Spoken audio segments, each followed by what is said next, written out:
warahmatullahi wabarakatuh. Alhamdulillah, nahmaduhu wa nasta'inuhu wa nastaghfiruh wa na'udzu billahi min shururi anfusina wa sayyi'ati a'malina. Man yahdihillahu fala mudilla lahu wa man yudlil fala hadiya lahu. Asyhadu an la ilaha illallah wahdahu la syarika lahu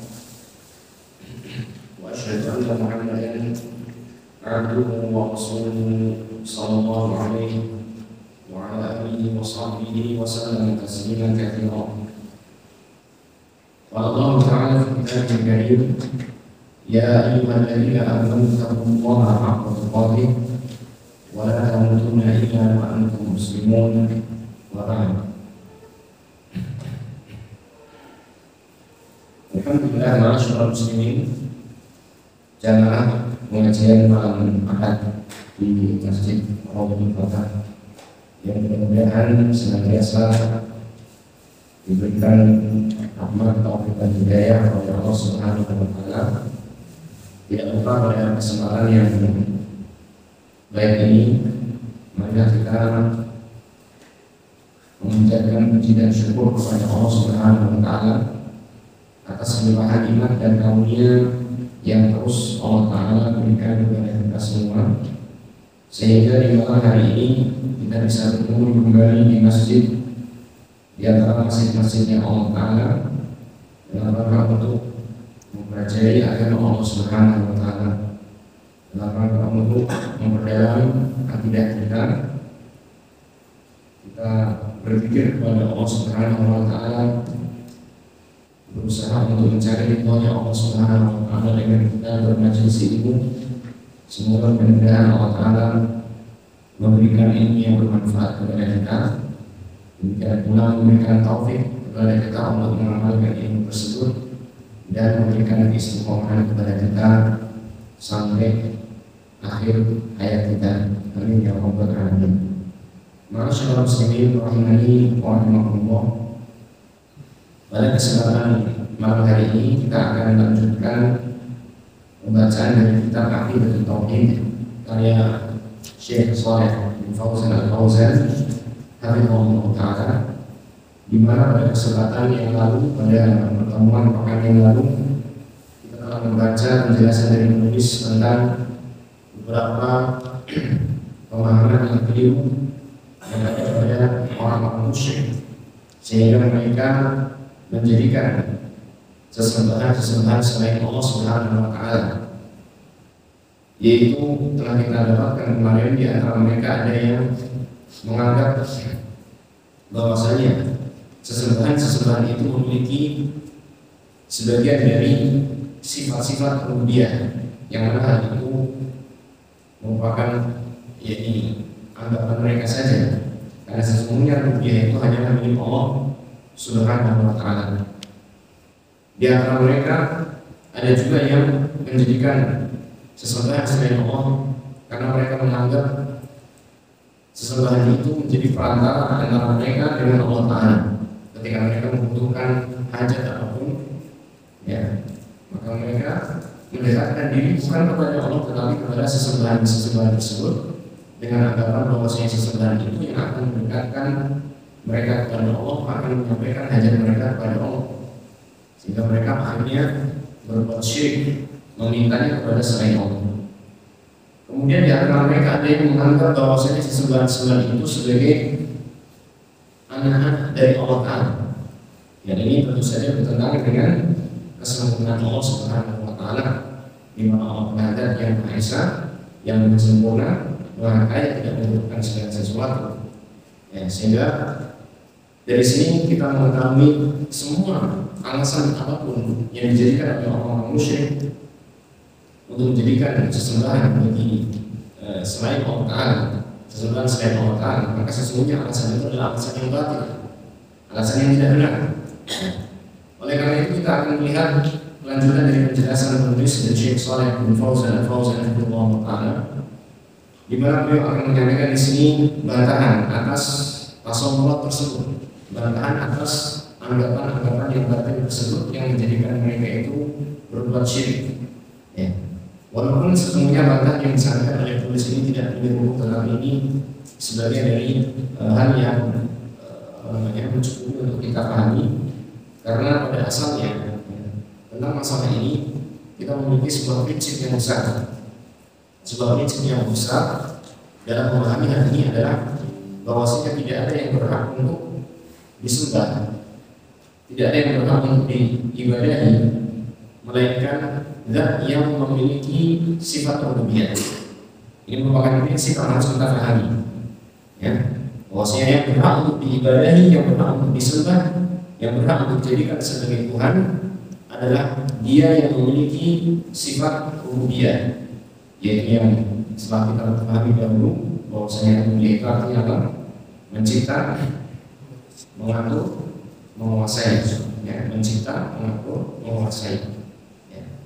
Dan hal ini tidak ada yang memilikinya kecuali hanya satu, yaitu siapa? Allah Subhanahu wa Ta'ala. Maka semua sesembahan selain Allah Ta'ala, dari sini kita ketahui kebenarannya. Ini prinsip yang agung, ya, prinsip yang besar, yang dengan ini saja insya Allah sudah kita bantah semuanya. Tadi di sini kita lihat bagaimana Allah Ta'ala memberikan bantahan kepada mereka orang-orang musyrik tersebut, ya, secara rinci sebagaimana yang nanti akan dijelaskan oleh Syekh Shalih bin Fauzan Al-Fauzan hafizahullah Ta'ala.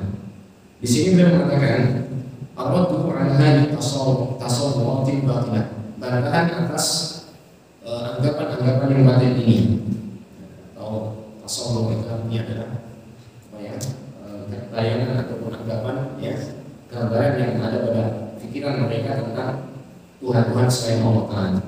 Nah, sudah kita ketahui tadi bahwasanya adalah gambaran ataupun bayangan ataupun anggapan yang batil.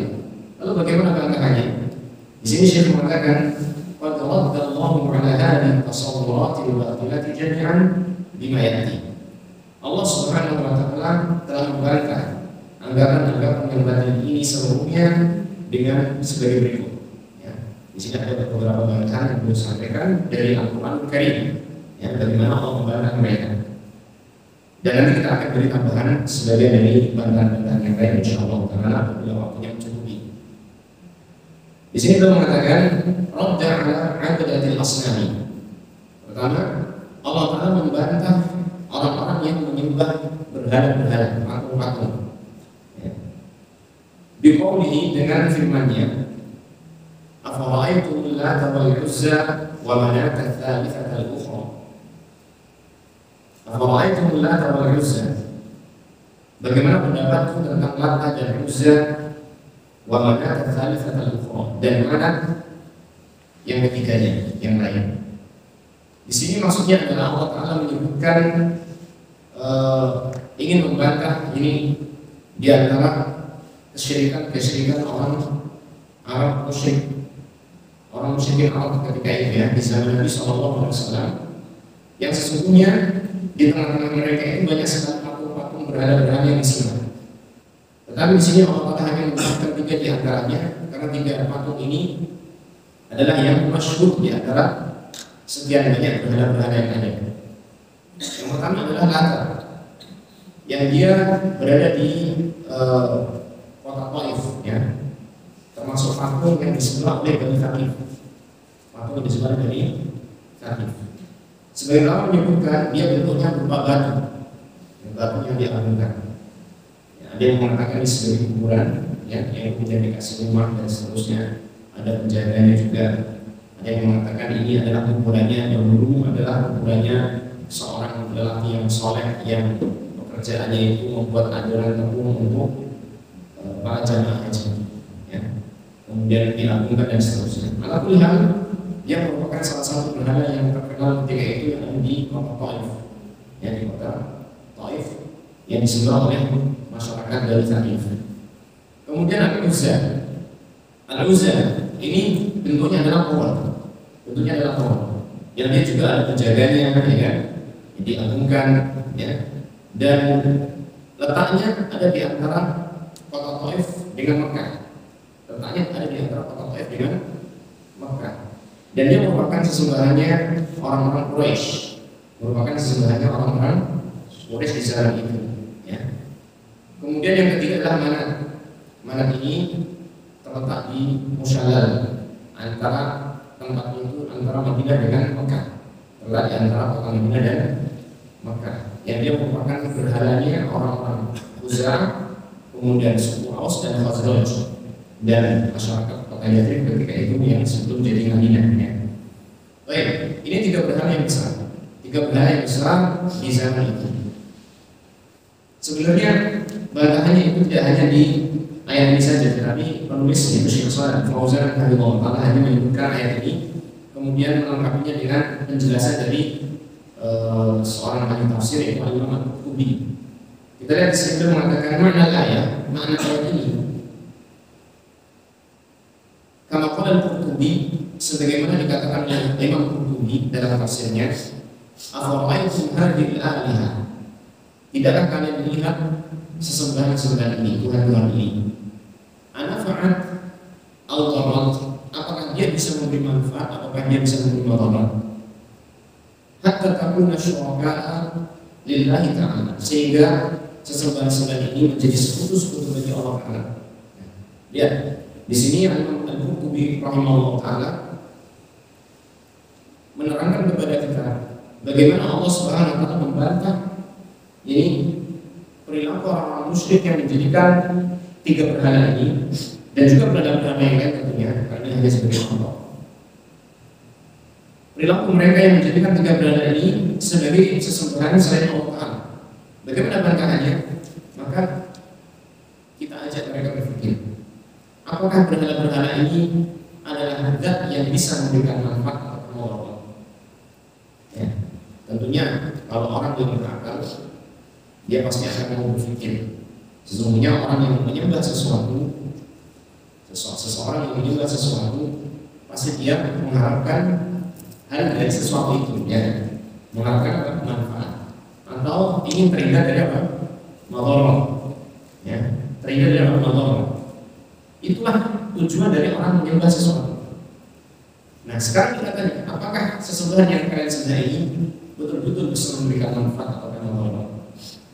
Ternyata tidak. Ya. Kenapa kalian menjadikan dia sebagai sekutu dari Allah Ta'ala? Maka diterangkan kembali di sini kalimat selanjutnya. Wa hal dafa'at an nafsiha jami'an, wa hal dafa'at an nafsiha hinama haqqamaha Rasulullah sallallahu alaihi wasallam wa ashabuhu wa hadabaha. Apakah mereka bisa menolak dari diri mereka sendiri? Maksudnya membela diri mereka sendiri ketika Rasulullah SAW dan para sahabatnya menghancurkan dan merobohkan mereka. Jadi ketika terjadi Fathu Mekah, ya, ketika terjadi Fathu Mekah, kaum muslimin sudah mendapatkan kejayaannya, Islam sudah menang, ya kan? Maka Rasulullah SAW mengirim beberapa utusan para sahabat untuk menghancurkan berhala-berhala ini. Ada yang dikirim kepada Lata, ada yang dikirim kepada Uzza, ada yang dikirim kepada mana untuk dihancurkan. Di antaranya adalah Khalid bin Walid dikirim kepada Uzza untuk menghancurkan Uzza tersebut. Dan kenyataannya apakah mereka itu bisa membela diri? Ternyata tidak. Ternyata tidak sama sekali bisa membela diri mereka. Maka nampak jelas di sini bahwasanya 3 berhala tersebut, ya, sama-sama tidak berhak untuk mendapatkan peribadahan dari manusia. Bagaimana mungkin mereka disembah? Sedangkan mereka itu untuk memberi manfaat untuk diri sendiri saja tidak mampu, ya kan? Membela diri dari orang yang menghancurkannya tidak mampu, apalagi memberi manfaat kepada orang yang menyembahnya. Dan ini adalah, ya, sifat yang menyeluruh pada sesembahan-sesembahan selain Allah Subhanahu wa Ta'ala, di mana semuanya sesembahan selain Allah Ta'ala tidak akan mampu bisa memberikan manfaat kepada diri sendiri, apalagi kepada orang lain. Ya. Maka hendaknya orang yang berakal itu memikirkan hal ini dan segera dia meninggalkan sesembahan-sesembahan selain Allah Subhanahu wa Ta'ala. Kemudian disampaikan ayat yang selanjutnya di antara bantahan terhadap orang-orang yang menyembah benda-benda langit, yaitu pada kaumnya Nabi Ibrahim alaihi salatu wassalam. Wa qala ta'ala, dan Allah Ta'ala berfirman, wa tu 'alaihim naba Ibrahim, bacakanlah kepada mereka, kepada orang-orang musyrik Quraisy ketika itu, ya, karena ini perintah ditujukan kepada siapa? Rasulullah sallallahu alaihi wasallam yang objek dakwahnya adalah orang-orang Quraisy. Bacakanlah kepada mereka orang-orang Quraisy ini Naba Ibrahim, kabar beritanya tentang Nabi Ibrahim. Kabar berita tentang siapa? Nabi Ibrahim. Idh qala li abihi wa qaumihi ma ta'budun. Ketika Ibrahim itu berkata kepada bapaknya, siapa namanya bapaknya? Azar, ya. Bapaknya adalah Azar yang pekerjaannya dia itu apa? Membuat berhala. Insyaallah. Jadi seorang nabi, ya kan? Bahkan dia adalah Abul Anbiya, bapaknya para nabi, ternyata memiliki seorang bapak yang apa? Membuat berhala, membuat patung yang disembah. Dan dia itu termasuk orang musyrik, bapak ini, ya kan? Bapaknya termasuk orang musyrik. Sampai-sampai Nabi Ibrahim itu terus-menerus mendakwahi bapaknya dengan cara yang lembut sekali, ya. Didakwahi dengan cara yang lembut sampai-sampai Nabi Ibrahim itu, ya, berjanji kepada bapaknya, apa namanya, mau memintakan ampunan kepada Allah Taala. Tetapi akhirnya apa? Di akhirat nanti ditunjukkan secara langsung oleh Allah Taala bahwa bapaknya ini adalah makhluk yang sangat tidak pantas untuk mendapatkan ampunan Allah Subhanahu Wa Taala. Tapi tetap Nabi Ibrahim memintakan ampunan. Dan itu perkara yang salah satunya perkara yang tidak boleh kita contoh dari Nabi Ibrahim alaihissalam, yaitu memintakan ampun untuk orang yang musyrik. Tidak boleh, ya kan? Ini satu hal yang merupakan kesalahan dari Nabi Ibrahim alaihissalam. Nah, qala li abihi, ketika dia berkata kepada bapaknya wa qaumihi, dan kepada kaumnya, ma ta'budun, apa yang kalian sembah?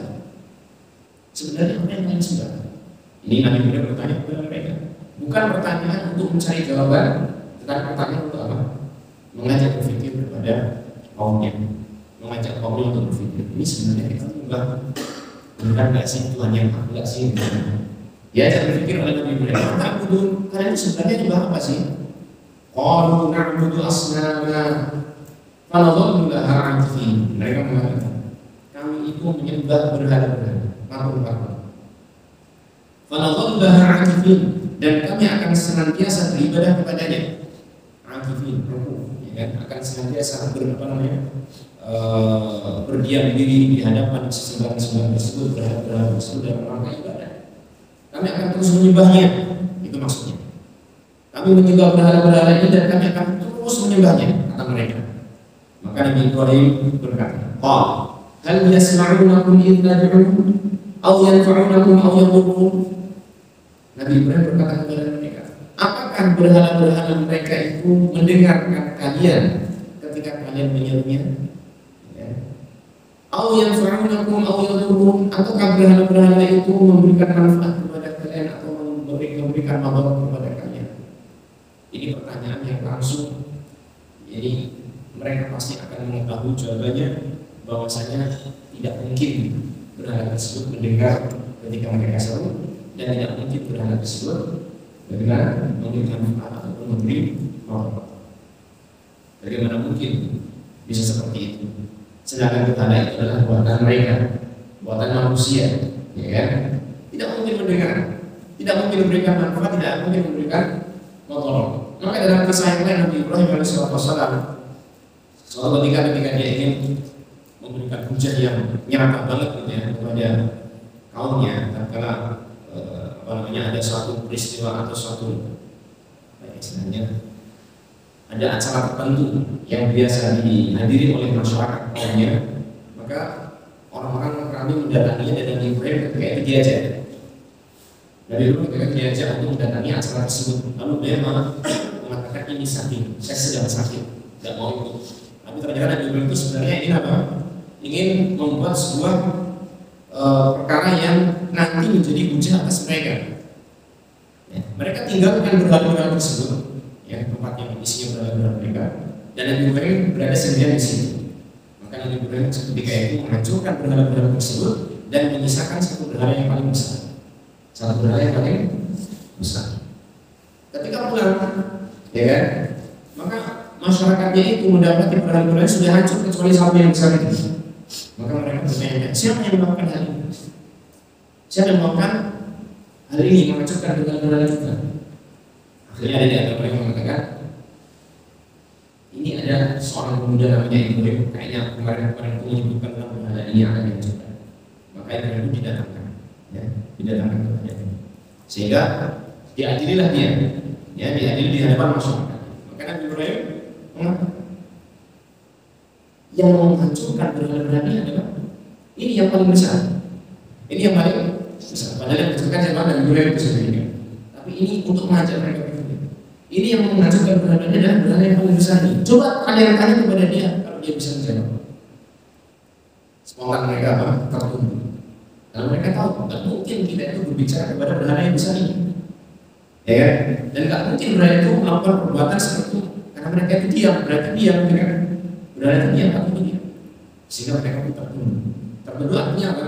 Mengakui bahwasanya hujah yang dibawa Nabi Ibrahim itu adalah hujah yang benar. Ya, hujah yang kuat, nggak bisa mereka bantah.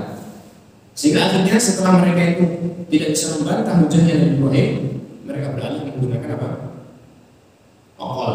Akal nggak bisa pakai okol, ototnya, ya, pakai kekuatan. Sehingga mereka pun akhirnya apa? Membuat ya mengumpulkan kayu bakar yang sangat banyak. Maksudnya ini membakar Nabi Ibrahim. Nah di sini dalam ayat kita ini dalam surat Asy-Syu'ara, setelah Nabi Ibrahim mengatakan hal yasma'unakum idh tad'un aw yanfa'unakum aw yadurrun, apakah berhala-berhala itu bisa mendengar kalian ketika kalian menyerunya, ataukah dia bisa memberi manfaat kepada kalian atau memberikan manfaat kepada kalian? Mereka tidak menjawabnya, tetapi mereka hanya mengatakan bagaimana? Qalu bal wajadna aba'ana kadzalika yaf'alun. Ya. Mereka mengatakan bahkan kami mendapati bapak-bapak kami, nenek moyang kami melakukan seperti itu. Artinya apa? Mereka hanya ikut secara taklid buta saja kepada nenek moyang mereka tanpa mengikutinya dengan dasar, ya, tanpa dasar yang bisa menjadi landasan mereka untuk memahami ini adalah kebenaran. Tidak, mereka hanya ikut saja, ya, terhadap nenek moyang mereka. Tidak tahu ini apa, baik atau benar, baik atau buruk, benar atau salah, ya. Mereka hanya mengikuti saja. Maka Syekh di sini mengatakan, faqad wafaqu ala anna hadhihi al-asnam la tasma'u du'a wa la tanfa'u wa la tadur.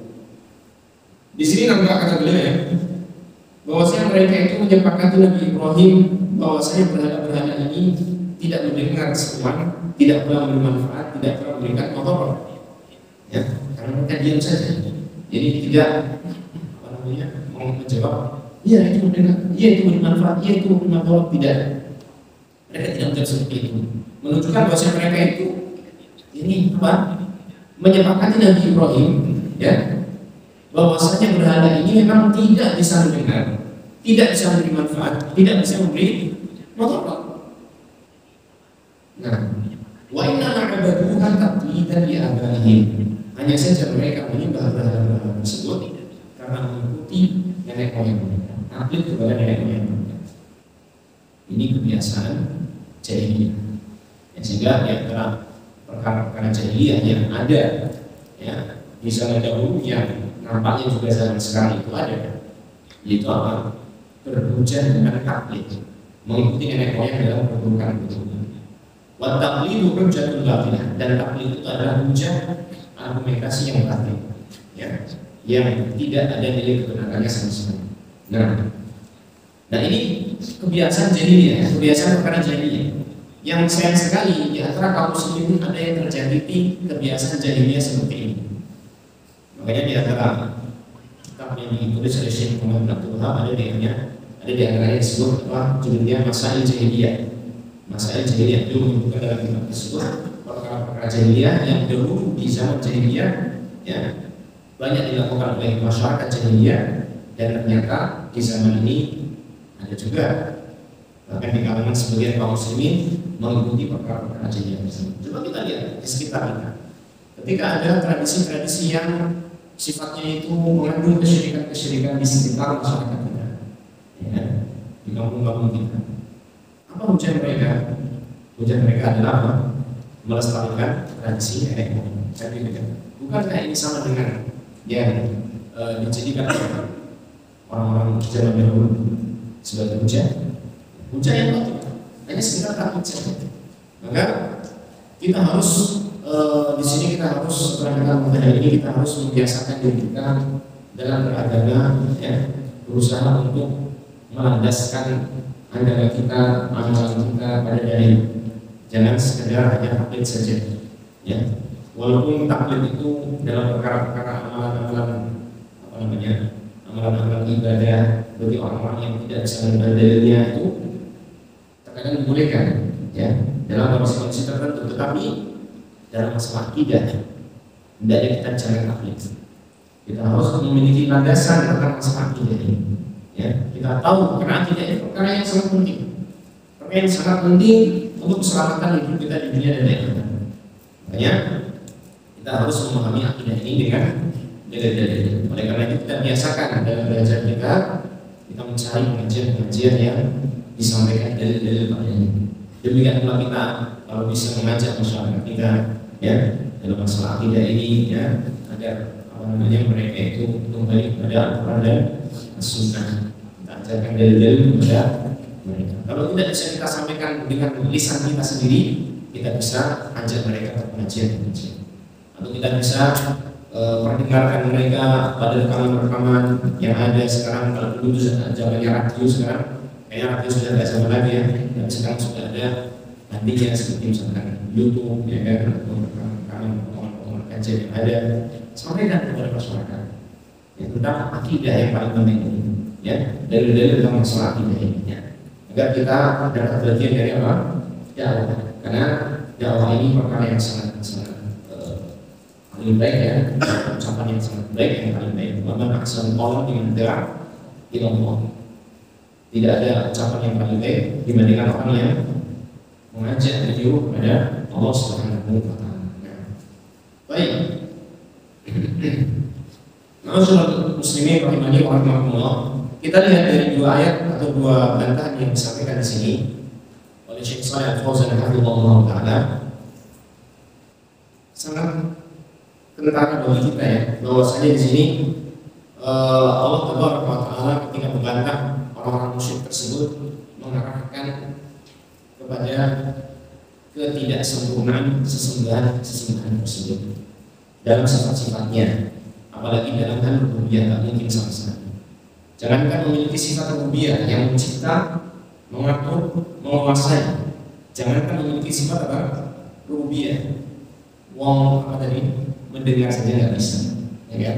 Melihat saja nggak bisa, berbicara saja nggak bisa, apalagi apa? Memiliki sifat rububiyah yang menguasai alam semesta, tidak mungkin sama sekali. Maka tentunya zat yang berhak untuk diibadahi adalah zat yang sifatnya itu sempurna, maha sempurna, tidak ada kekurangan satu apapun, dan tidak ada kekurangan satu apapun. Yang dia tidak membutuhkan yang lain, bahkan yang lain membutuhkan dia. Inilah zat yang berhak untuk disembah, dan dia adalah Allah Subhanahu wa taala saja. Baik, kemudian di sini disampaikan selanjutnya di antara bantahan yang Allah Taala sampaikan, ya. وَرَدَّ عَلَى مَنْ عَبَدَ الْكَوَاكِبَ وَالشَّمْسَ وَالْقَمَرَ بِقَوْلِهِ وَالشَّمْسَ وَالْقَمَرَ وَالنُّجُومَ مُسَخَّرَاتٍ بِأَمْرِهِ.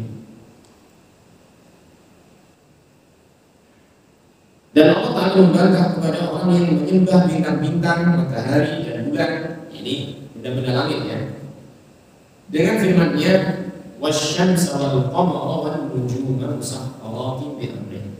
Dan Allah menciptakan matahari, menciptakan bulan, menciptakan bintang-bintang, musakhkharatin bi amrihi, yang semuanya itu ditundukkan dengan perintah Allah Subhanahu wa taala. Ya.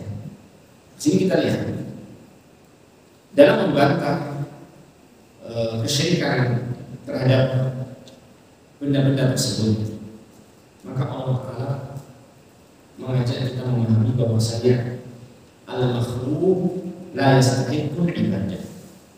Dan yang dicipta tidak berhak untuk disembah. Ya, semua saja yang dicipta tidak berhak untuk disembah. Karena tadi, ya kan, yang berhak untuk disembah adalah yang memiliki sifat rububiyah, di antaranya al-khaliq, yang mencipta.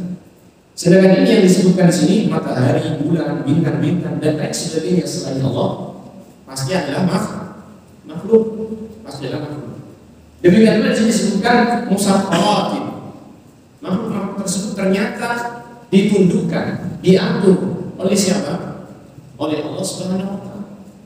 Bagaimana mungkin sesuatu yang diatur kita mintai sesuatu hajat kita? Oh, dia itu diatur kok. mungkin ya. Kalau kita membutuhkan sesuatu pasti kita akan mencari kepada zat yang mengatur rezeki kita. Kita butuh rezeki maka kita meminta kepada zat yang mengatur rezeki kita. Ya. Kita menginginkan keselamatan, menginginkan terhindar dari musibah, maka kita meminta kepada zat yang mengatur takdir-takdir yang ada. Bukan kok malah minta kepada siapa? Makhluk yang diatur. Tidak ada mungkin kita dapatkan apa? Yang kita mirip, yang kita minta. Ya. Artinya bahwasanya itu semua adalah berlaku di sana. Wa biqaulihi wa min ayatihi al-lail wan nahar wasyamsu wal qamar. La tasjudu lisyamsi wa la lil-qamar wasjudu lillahi alladzi khalaqahunna in kuntum iyyahu ta'budun. Di antara tanda-tanda kekuasaan Allah Ta'ala, tanda-tanda keesaan Allah Ta'ala, tanda-tanda keagungan Allah Ta'ala adalah malam, siang, matahari, dan bulan. Janganlah kalian sujud, maknanya janganlah kalian beribadah kepada matahari, jangan pula kepada bulan. Tetapi sujudlah kalian kepada Allah, beribadah kalian kepada Allah, alladzi khalaqahunna, yang Dia yang menciptakan makhluk-makhluk itu semua. Allah yang menciptakan matahari, Allah yang menciptakan bulan, Allah juga yang mengatur malam dan siang. Maka beribadah kalian kepada Allah Ta'ala saja. In kuntum iyyahu ta'budun. Kalau kalian itu benar-benar beribadah kepadanya. Sebagian orang mereka menyangka beribadah kepada Allah Subhanahu wa Ta'ala, ya, tetapi mereka juga beribadah kepada selain Allah. Maka dalam kondisi seperti ini, ketika dia beribadah kepada Allah dan juga beribadah kepada selain Allah, hakikatnya dia tidak beribadah kepada Allah Subhanahu wa Ta'ala. Hakikatnya dia tidak beribadah kepada siapa? Allah Subhanahu wa Ta'ala. Karena Allah Ta'ala tidaklah menerima ibadah seorang hamba kepadanya yang mengandung kesyirikan. Allah tidak menerima ibadah seorang hamba yang ibadah tersebut diduakan kepada selainnya. Ya, Allah menghendaki ibadah kita itu murni kepada Allah. Wa ma umiru illa liya'budullaha mukhlishina lahu-d-din. Sebagaimana dalam surat Al-Baqarah. Tidaklah manusia diperintah melainkan agar mereka itu hanya menyembah Allah Ta'ala, ya, dengan memurnikan agama, memurnikan ketaatan hanya kepada Allah Subhanahu wa Ta'ala saja. Baik. Kemudian yang selanjutnya, ma'asyiral muslimin rahimahullah, di antara bantahan yang disebutkan di sini berkaitan dengan orang-orang musyrik yang menjadikan sesembahan selain Allah Ta'ala dengan anggapan bahwasanya itu merupakan anaknya Allah Ta'ala, itu merupakan putranya Allah Subhanahu wa Ta'ala. Maka Allah Subhanahu wa Ta'ala membantah, wa ja'ala man 'abada al-malaikata wal masiha alaihi salam ala annahu waladullah biqaulihi ta'ala mattakhadallahu min walad wa biqaulihi anna yakunu lahu waladun wa lam takul lahu sahibah wa biqaulihi lam yalid wa lam yulad wa lam yakul lahu kufuwan ahad. Allah membantah kepada orang-orang yang menyembah para malaikat, menyembah Al-Masih yang dimaksud di sini adalah Nabi Isa alaihissalam. Allah membantah mereka ala annahum waladullah, dengan anggapan bahwasanya mereka adalah anaknya Allah. Ya, seperti orang-orang musyrik. Orang-orang musyrik itu menyembah Tuhan-Tuhan selain Allah yang mereka anggap sebagai malaikat, yang mereka anggap sebagai putri-putrinya Allah Ta'ala. Seperti yang tadi disebutkan dalam surah An-Najm tadi, ketika Allah mengatakan afara'aytum Lata wal Uzza wa manata tsalitsata ukhra. Allah Ta'ala mengatakan alakumul dzakaru wa lahul untha tilka idzan qismatun dhiza. Ya. Lanjutan ayat ini adalah Allah mengatakan alakumul dzakaru wa lahul untha. Apakah kalian lebih suka kepada anak laki-laki sedangkan bagi Allah Ta'ala kalian disebabkan anak-anak wanita, anak-anak perempuan? Maksudnya mereka menganggap sesembahan-sembahan mereka ini adalah anak perempuannya siapa? Allah Subhanahu wa Ta'ala. Ini tidak ini nanti semakin bisa. Ini adalah pembagian yang tidak adil. Kalian kalau punya anak perempuan nggak suka, ya, bahkan di antara mereka ada yang apa? Mengukurnya hidup-hidup ketika mendapatkan anak perempuan karena takut dicela oleh masyarakatnya.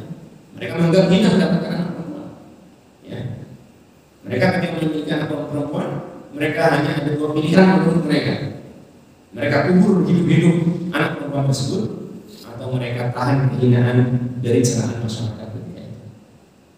Ya. Ini anggapan mereka. Mereka nggak mau mendapatkan anak perempuan. Tapi anehnya mereka menisbatkan anak perempuan bagi Allah Subhanahu wa Ta'ala. Di antaranya adalah malaikat sesembahan itu yang mereka anggap sebagai malaikat yang mereka anggap sebagai anak putrinya Allah Subhanahu wa Ta'ala. Ya. Demikianlah Al-Masih. Ini berkaitan dengan orang Nasrani. Orang Nasrani menganggap bahwa Al-Masih adalah putranya Allah Ta'ala. Demikianlah orang Yahudi menganggap Uzair adalah putranya Allah Subhanahu wa Ta'ala. Maka ini semua Allah bantah. Yaitu Allah mengatakan mattakhadallahu min walad. Allah sama sekali tidak mengangkat seorang anak. Tidak mungkin Allah mengangkat seorang anak. Dalam ayat yang lain Allah mengatakan anna yakunu lahu walad wa lam takul lahu sahibah. Bagaimana mungkin Allah Ta'ala memiliki anak sedangkan Allah Ta'ala tidak memiliki istri? Maksudnya apa? Maksudnya adalah bahwasanya Allah Ta'ala tidak membutuhkan sesuatu apapun. Ya, tidak membutuhkan istri, tidak membutuhkan anak. Karena apa? Karena saking sempurnanya Allah Ta'ala, saking sempurnanya sifat Allah Ta'ala. Adanya anak dan istri bagi kita manusia, ya, karena kita itu memiliki kebutuhan, betul nggak? Seorang laki-laki butuh istri karena ada kebutuhan biologis. Ya, dia butuh anak karena apa? Agar membantu dia nanti ketika dia sudah tua, ya di antaranya, atau untuk meneruskan usaha dia. Ya. Ini di antara kebutuhan manusia terhadap istri dan anak. Sedangkan Allah Ta'ala tidak memiliki kebutuhan apapun. Ya, Allah tidak membutuhkan yang lain. Al-Ghani, zat yang maha sempurna, maha kaya. Bahkan Allah Ta'ala itulah zat yang dibutuhkan oleh yang lain. Sehingga dalam surat Al-Ikhlas itu Allah disebut dengan apa? As-Samad. Allah adalah As-Samad. Qul huwallahu ahad, Allahus Samad. Katakanlah dia Allah Ta'ala adalah satu, tunggal. Allahus Samad. Allah itu adalah As-Samad. Dia maknanya adalah yang menjadi sandaran bagi seluruh makhluk, yang semuanya tertuju kepadanya, yang semuanya membutuhkan kepadanya. Itu As-Samad. Ya. Maka Allah Ta'ala menyebutkan dalam surat Al-Ikhlas tadi, lam yalid wa lam yulad. Dia tidak beranak, jadi tidak memiliki anak. Wa lam yulad, dan dia Allah Ta'ala juga tidak merupakan hasil dari peranakan yang lain. Ya. Bukan hasil dari peranakan yang lain. Ya. Artinya Allah Ta'ala itu semenjak dahulu ada tanpa ketiadaan. Tidak diawali dengan ketiadaan. Jadi kita tidak bisa membayangkan tentang sifat adanya Allah Ta'ala, karena Allah Ta'ala dialah al-awwal, Allah Ta'ala al-akhir, wal awwal wal akhir. Ya, tidak ada titik awalnya, tidak ada titik akhirnya. Bahkan Allah itu sendiri yang awal dan Allah sendiri yang akhir, senantiasa ada. Sehingga Allah Ta'ala itu tidaklah hasil dari peranakan yang lain. Ini menunjukkan kesempurnaan Allah Subhanahu wa Ta'ala. Walam yakul lahu kufuwan ahad, dan tidak ada seorang pun yang ini menjadi setara semisal bagi Allah Subhanahu wa Ta'ala. Ya. Maka sudah bersebut Allah, ketika Allah Ta'ala dia adalah zat yang maha sempurna, ya, maka tidak pantas bagi kita untuk memiliki apa? Maka dalam surat Al-Baqarah Allah Ta'ala mengatakan, wa qalu takhadallahu walada subhanahu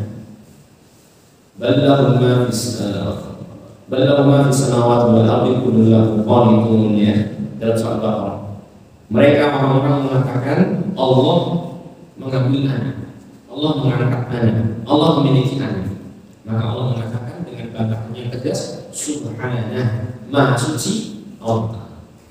Allah itu zat yang maha suci, suci dari berbagai jenis kekurangan, suci dari berbagai jenis celaan, ya, kerendahan dan lain sebagainya, aib, ya. Sehingga Allah tidak memiliki kebutuhan terhadap apapun.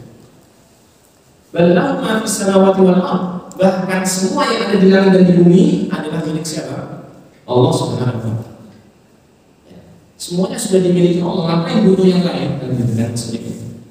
Ya. Langit itu milik Allah, bumi ini milik Allah Ta'ala. makhluk yang ada di langit, yang ada di bumi, dan di antaranya semuanya milik Allah. Dan Allah yang mengaturnya. Maka tidak butuhlah Allah Ta'ala kepada yang bal lahu ma fis samawati wal ardh kullun lahu qanitun. Semuanya itu tunduk kepada Allah Ta'ala. Sudah itu semuanya dimiliki oleh Allah Ta'ala. Tidak ada satupun makhluk yang bisa membangkang Allah Ta'ala. Semuanya tunduk kepada Allah Subhanahu wa Ta'ala. Bahkan sampai orang kafir pun mereka tunduk kepada Allah Subhanahu wa Ta'ala dalam perkara-perkara takdir ataupun kauniyah. Nah, masyaallah muslimin rahimani wa rahimakumullah.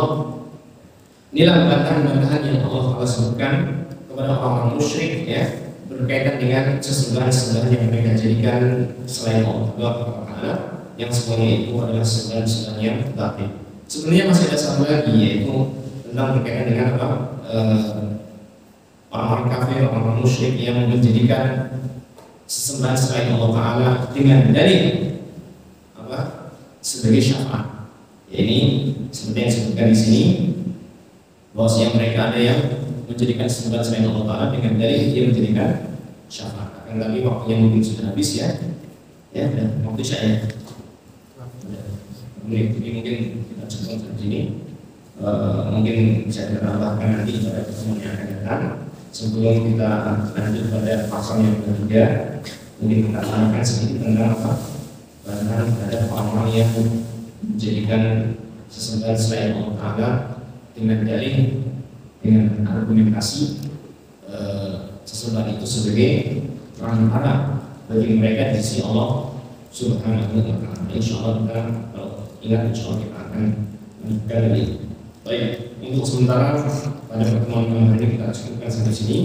Mudah-mudahan apa yang kita kaji bermanfaat dan Allah Ta'ala memberikan ilmu yang bermanfaat kepada kita semua dan amal yang saleh. Akhirnya sallallahu alaihi wasallam ala nabiyina Muhammadin wa ala alihi wa sahbihi ajma'in wa akhiru da'wana alhamdulillahi rabbil alamin.